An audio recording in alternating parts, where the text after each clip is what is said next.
राम साथियों, आऊं तव्हांजी होस्ट अलीज़ा। हिते मौसम ॾाढो बहितरीन आहे, थधी थधी हवा पई लॻे ऐं हिते मींहुं वसण वारो आहे। अॼु आऊं तव्हांखे ॿुधाईंदसि हेरण जे वण जे बारे में। असांजो चैनल सब्सक्राइब करियो। हेरण जो वण बि सिंध में सायादार वणनि में ॻणियो वञे थो, पर हक़ीक़त में ही वण छांवरे लाइ एॾी वॾी जिसामत नथो रखे। पर चवंदा आहिनि त जिते वण न हुजे उते कांडेरो बि दरख़्त हूंदो आहे। सो हेरण त कांडेरे खां बि बहितर। अचो मां तव्हांखे हिन दिलकश वण जो दीदार करायां थी। ही ॾिसो, ही आहे हेरण जो वण ऐं ही वण 3 सालनि खां पोइ एरंडा झलण बंदि करे ईंदो आहे। हेरण जे वण जो कद लॻभॻि 7 खां 8 फुटनि ताईं थिए थो। हेरण जा पन वॾा ऐं गोल थींदा आहिनि।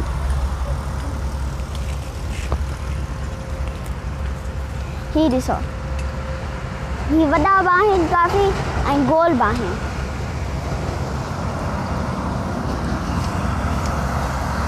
हेरण जे वण जे टारियुनि जो रंग अछो थिए थो। ही ॾिसो, इन जे टारियुनि जो वण अछो आहे।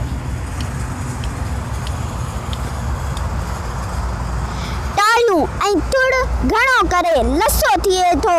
हेरण जे वण में अप्रैल ऐं मई जे महीने में कंडेदार ॾेना बि थींदा आहिनि, जेके बिल्कुलु धातूरे जी शक्ल जहिड़ो पर धातूरे खां नंढो थींदो आहे। हेरण जे वण में अप्रैल ऐं मई जे महीने में कंडेदार ॾेना बि थींदा आहिनि, जेके बिल्कुलु धातूरे जी शक्ल जहिड़ा पर धातूरे खां नंढा थींदा आहिनि। हेरण जे ॾेने मां एरंडी बि निकिरंदी आहे, उन करे उनखे एरंडा बि चवंदा आहिनि। हिन वक़्तु ही 3 सालनि जी उमिरि खां मथे आहे, उन करे हिन में एरंडा न आहिनि। हेरण मां मिलंदड़ एरंडी जे करे हेरण खे कुझु जायुनि ते माण्हू फसल जीअं बि कहंदा आहिनि। हिन ॿूटे में कुझु एरंडा बीठल आहिनि। अचो मां तव्हांखे ॾेखारियां थी। ही ॾिसो, ही आहिनि एरंडा।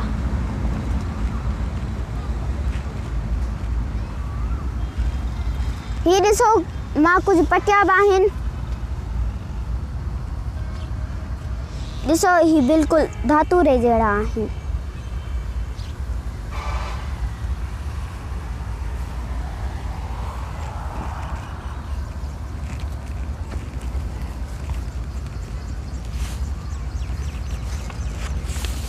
एरंडनि जी खल बि वॾी क़ीमती ऐं काराइती आहे। एरंडी जी खल खे नायलॉन, वार्निश, चमड़े ऐं कपिड़े खे रंग लाइ बि इस्तेमालु कयो वेंदो आहे। हेरण जे वण खे ॿकरियूं कोन खाइनि। उठ जे वात खां त हेरण बि कोन बचे। हेरण जे एरंडनि मां जेको तेल निकिरंदो आहे, उन खे ॿाहिराड़ी जा माण्हू जुलाब तौर बि इस्तेमालु कंदा आहिनि। एरंडनि जी खलनि, ॿिज ऐं तेल मां हकीम केतिरा ई नुस्ख़ा पिणु जोड़ींदा आहिनि।